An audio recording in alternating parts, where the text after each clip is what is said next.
সরকার করবে। যদি সরকার সত্যিকারের খাদ্যের ব্যবস্থা করত তাহলে ক্ষুধার সূচকে 123টি দেশের মধ্যে 101 নম্বর পিছন দিকে আমরা পৌঁছে যেতাম না। তাহলে সরকার খাদ্যের ব্যবস্থা করতে ব্যর্থ হয়েছে। এই ব্যর্থতার দায়টা সরকারকে প্রশ্ন করার দরকার তো। তা আপনি কি প্রশ্ন করছেন? তা করছেন। আপনি কি করছেন? আপনি কত বড় হিন্দু, আপনি কত বড় মুসলমান তার প্রতিযোগিতায় লেগে পড়েছেন, নিজের সাথে নিজেই প্রতিযোগিতায় লেগে গিয়েছেন। ফলে কি হচ্ছে, আপনি আপনার সাথে যখন প্রতিযোগিতায় লেগেছেন, আপনি আপনার পাশের বাড়ির রাম কাকার সাথে, পাশের বাড়ির রহিম চাচার সাথে, পাশের বাড়ির অনিকেতের সাথে, পাশের বাড়ির মাহফুজের সাথে প্রতিযোগিতায় লেগে গিয়েছেন। কে কত বড়, এত বড় টিকা দেবে না এত বড় পাঞ্জাবি পরবে, তার লড়াই আপনি নেমে গিয়েছেন। আর আপনার পেটে ভাত জুটছে না, সেই হোশ আর আপনার নাই। আওয়াজ তুলতে হবে। তাহলে আপনাকে লড়াই কি করতে হবে? আপনাকে লড়াই করতে হবে অন্যায়ের বিরুদ্ধে। আপনার লড়াইটা চলবে, বাইরের মাইক টপ করে দাও। আপনার লড়াইটা চলবে ক্ষুধার্তর মুখে ভাত তুলে দেওয়ার জন্য। তো আমাকে একজন প্রশ্ন করেছিল, আমাকে একদিন প্রশ্ন করে একজন মাওলানা সাহেব যে ভাইজান আপনি রাজনীতিতে নেমে গেলেন, মানে পরে কিছু বলতে চাইছিল। আমি বললাম ঠিক আছে, আমি আপনার উত্তরটা দিয়ে দিচ্ছি, আর কোশ্চেন করতে হবে না। মিসকাতুল মাসাবি হাদিস শরীফে আরো হাদিস শরীফে আছে বাবু তোয়াম, খাদ্য পর্ব। ওখানে একদা সাহাবী হুজুররা প্রশ্ন করছেন ইসলামের মধ্যে সর্বোত্তম কাজ কি? নবী পাক সাল্লাল্লাহু আলাইহি সাল্লাম উত্তর দিচ্ছেন ইসলামের মধ্যে অন্যতম যে ভালো কাজের মধ্যে, উত্তম কাজের মধ্যে একটা অন্যতম উত্তম কাজ হচ্ছে ক্ষুধার্তকে খাদ্য দাও।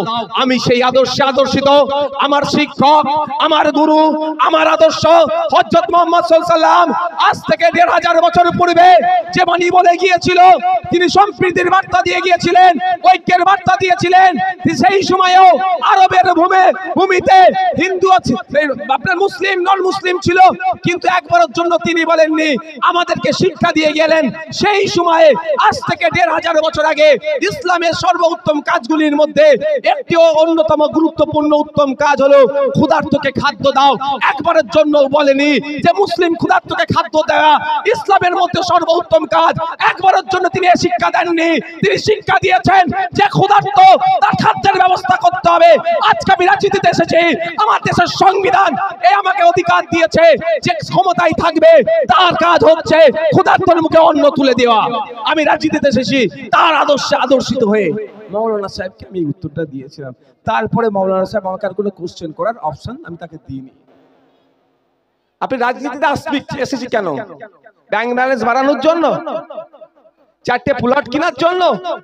যদি ওটাই হতো তাহলে আমি তো শাসক দলে এখন মিনিস্টার হয়ে যেতাম। ভাই আপনারা কি অস্বীকার করেন কি এটাকে?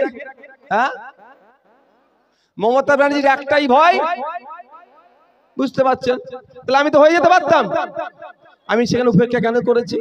আমি আজ থেকে 1500 বছর আগে হযরত মুহাম্মদ সাল্লাল্লাহু আলাইহি ওয়াসাল্লামের সেই বাণীকে আমি মাথায় নিয়ে চলি। সাথে সাথে বিভিন্ন ধর্মের ধর্মগুরুরা যারা ধর্মের কাজ করেছেন, সমাজের কাজ করেছেন, তাদের বাণীগুলো আমি মাথায় নিয়ে চলি। বিভিন্ন ক্ষেত্রে সেগুলোকে আমি প্রয়োগ করি। তো আমার লড়াইটা আজকে কি? 101 নম্বরে কেন থাকবে 123টি দেশের মধ্যে? আমার লড়াইটা কি? যা অপুষ্টিতে ভোগা শিশুর সংখ্যা বাড়বে কেন? আফ্রিকার 2টো দেশের কান্ট্রির পরে, আফ্রিকা মহাদেশের 2টো দেশের পরে ভারতবর্ষের স্থান। এখানে এত শিশুরা অপুষ্টিতে ভোগে।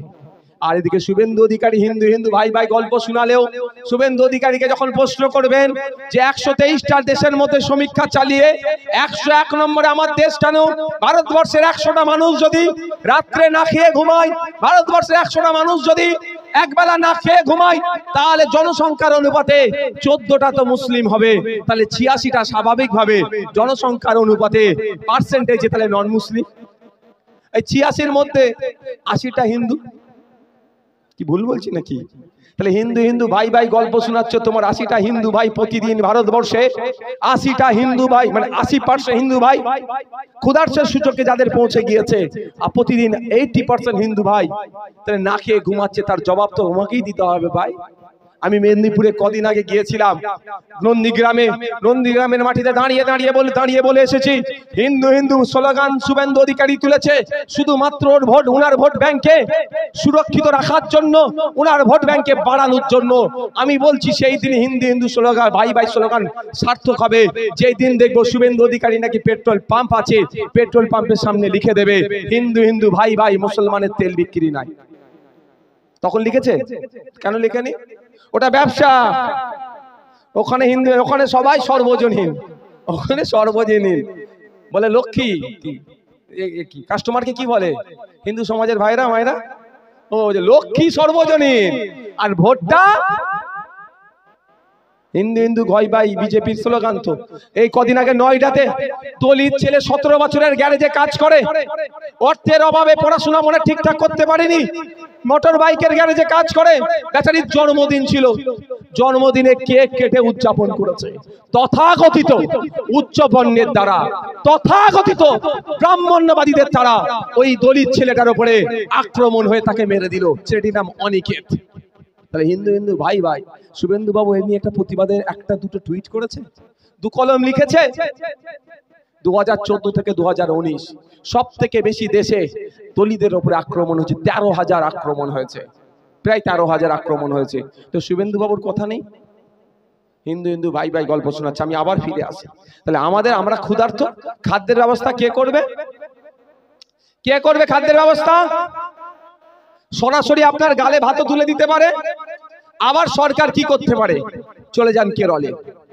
কেরলে চরম দরিদ্র সীমার নিচে বসবাস করছিল 60,000 মানুষ, সম্ভবত মেবি 60,000, নিয়ার অ্যাবাউট 60,000। তাদেরকে কিন্তু এই ভাই এই লক্ষ্মীর ভান্ডার, নারায়ণ ভান্ডার এইসব ভান্ডার দেয়নি, তাদেরকে কাজের ব্যবস্থা করেছে। খোঁজ নিয়ে দেখো, গবেষণা করে দেখো, তাদেরকে কোনো ভান্ডার দিয়ে মুখে খাবার তুলে দেয়নি। সরকার তাদের হাতে কাজ দিয়েছে, কাজের মাধ্যমে ইনকাম করছে, তারা দরিদ্র সীমা থেকে উপরে উঠছে। তো আপনার আমার বাংলায়, আপনার আমার দেশে যারা ক্ষুধার্ত অবস্থায় দিন যাপন করছে, তাদেরকে তো পলিসি আনতে হবে। পলিসি আনাটা কি দরকার? এত মানুষ ক্ষুধার্ত। তো আমি তাও বলছি আপনাদের, গত বছরে 127টি দেশে সমীক্ষা চালিয়েছিল, 107 নম্বরে ছিল। গত বছরে 127টি দেশে সমীক্ষা চালিয়ে 105-এ ছিল। আর এখন এবারে 123টি দেশে সমীক্ষা চালিয়ে 101-এ আছে। কোনো উন্নতি হচ্ছে না, অবনতি হচ্ছে। তাই আপনাদের বলবো, তাহলে আমাদেরকে আওয়াজ তুলতে হবে, আমাদের কথা বলতে হবে, আমাদের এটা নিয়ে চর্চা করতে হবে। এর পরিবর্তে আপনি আমি কি দেখছি?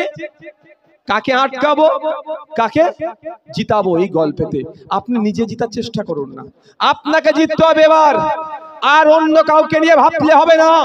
আপনাকে জিততে হবে, আপনার পাশের বাড়ির লোকটাকে জিতাতে হবে, আপনার পাড়ার লোকটাকে জিততে হবে, আপনার গ্রামের মানুষটাকে জিততে হবে, আপনার বিধানসভার মানুষকে জিততে হবে, আপনার জেলার মানুষকে জিততে হবে। তাহলে আপনি রাজ্যকে জিতবেন। আর রাজ্যের মানুষ যখন জিতবে, তখন সুষ্ঠু সমাজ ব্যবস্থা করে উঠবে। স্কুলে টিচার যাবে, হসপিটালে ডক্টর থাকবে, নার্স থাকবে, ক্ষুধার সূচকে বাংলার তো কমবে, বাংলার বেকারত্বের সংখ্যা কমবে, বাংলা ইন্ডাস্ট্রি আসবে, কলকারখানা তৈরি হবে, কাজ পাবে, মানুষ যে যার আপন গতিতে চলবে। আজকে যেমন গর্ব করে কেরল বলছে যে আমাদের দরিদ্র সীমার নিচে ভারত স্বাধীনতার পর থেকে 78-79 বছর পরে একটা রাজ্য ঘোষণা দিতে পেরেছে, যেখানে তারা স্বীকার করছে বা বাস্তবিক অর্থে তারা ঘোষণা দিচ্ছে তাদের রাজ্যে চরম দরিদ্র সীমার নিচে কেউ নাই।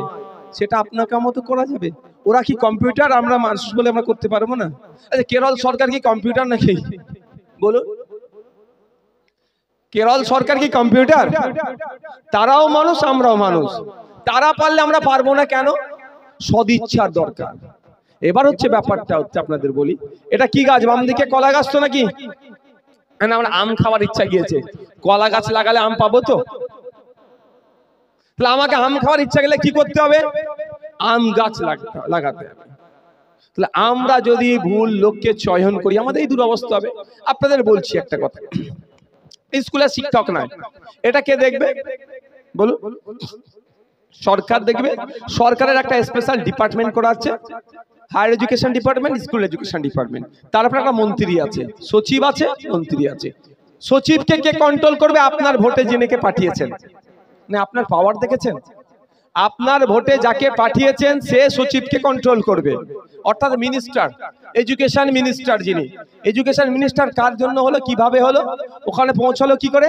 আপনি তার দলকে ভোট দিয়ে, তাকে ভোট দিয়ে তার দলকে জিতিয়েছেন, এডুকেশন মিনিস্টার তৈরি হয়েছে। হসপিটালে গেলে ডক্টর নাই, হসপিটালে গেলে ঔষধ নাই, এক্স-রে মেশিন খারাপ, এই খারাপ সেই খারাপ, বেসরকারিকরণের দিকে চলে যাচ্ছে, আপনার অসুবিধা হচ্ছে। সত্যি আমাকে খারাপ লাগছে, কিন্তু বলবো তো, ভাঙড় ছাড়া রাজ্যের মানুষের তো স্বাভাবিক হওয়াটা, তাই না? আপনি হসপিটালে ডক্টর চাইছেন, আপনি হসপিটালে গেলে সরকারি ঔষধ চাইছেন, স্বাভাবিকভাবে চাওয়াটা কোনো অনৈতিক অবৈধ ডিমান্ড না। কারণ ফান্ডামেন্টাল রাইটস বলছে আমি অসুস্থ, আমাকে সুস্থ করে তোলার দায়িত্ব কার? কার গো? নওশাদ সিদ্দিকীর, মমতা ব্যানার্জির, মানে সরকারের। যখন নওশাদ সিদ্দিকীরা সরকারে থাকবে তখন বলবেন যে নওশাদ সিদ্দিকীদের। আর যদি কোনো সময় আপনারা সুযোগ দেন, আপনাদের কথা দিয়ে যাচ্ছি, এই জেলার মানুষকে আর কলকাতার স্টার হসপিটালে যেতে হবে না, সরকারি প্রতিটা জেলায় স্টার হসপিটাল তৈরি করে দেবো। পিজি প্রতি বছর একটা করে তৈরি হবে, প্রতি বছর একটা করে পিজি তৈরি হবে। কোথায়? বাঁকুড়া। প্রতি বছর একটা করে পিজি তৈরি হবে ঝাড়গ্রামে, একটা করে পিজি তৈরি হবে মুর্শিদাবাদে, মালদাতে, দিনাজপুরে, রায়গঞ্জে, উত্তর চব্বিশ পরগনা, দক্ষিণ চব্বিশ পরগনা, প্রতিটা জেলায় প্রতি বছরে একটা করে পিজি, এনআরএস, এসএসকেএম এর মতো হসপিটাল তৈরি করে দেওয়া হবে, যাতে করে এই জেলার মানুষকে না শহরে যেতে হবে। এটা বড় একটা র্যাকেট।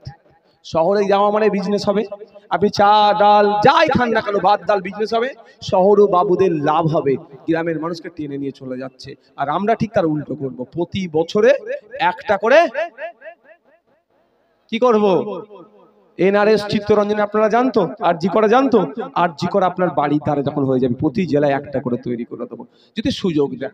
এবার আপনারা সুযোগ কাকে দিয়েছেন? তৃণমূল কংগ্রেসকে।